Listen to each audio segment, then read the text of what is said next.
In a land far away, ruled by pride and fear, there lived a king. Not just any king, but a man who wished to be worshipped. He sat upon a throne of gold, but his heart was empty of mercy. He ruled not with justice, but with terror. At his side was a sorcerer, old and skilled. He amazed the people with tricks and illusions, keeping them blind to the truth.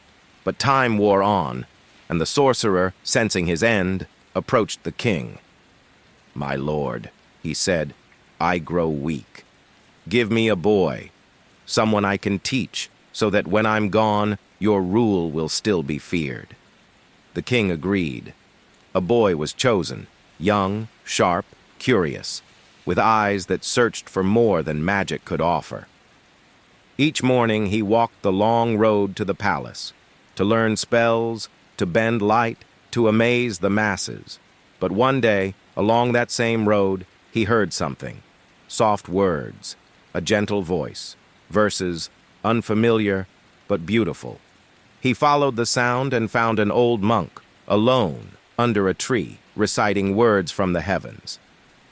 "Who do you speak to, old man?" the boy asked. "To the one who created me, and you," the monk replied, smiling. "Is that not the king?" "No," said the monk. "The king did not create your soul, nor the stars, nor the beating of your heart. Allah did." The boy sat and listened, and his heart began to awaken. Days passed. His walk to the palace became a detour, a visit to the monk before the magician, a sip of truth before illusions. He asked, he questioned, and he believed, but he kept it quiet. Faith, like a seed, needed quiet soil to grow, until one day a beast blocked the village path. Huge, snarling, terrifying, no one dared approach. The boy stood there watching the fear, then whispered, "O Allah, if the monk speaks the truth, let this be a sign." He picked up a stone, raised it to the sky, and hurled it. The beast fell. The people gasped. "Who is this boy? How did he do that?" the boy said softly. "It wasn't me. It was Allah." And from that moment, his words began to spread. He spoke not of magic, but of mercy, not of kings, but of the king above all kings. The whispers reached the palace. The king was enraged. "Bring me the boy," he commanded. They did. "Who gave you this power?" the king demanded. The boy remained silent. Is it the monk? Is it God? Still, silence. So the king ordered him killed. They tied him to a mountain's edge, but a gust of wind freed him.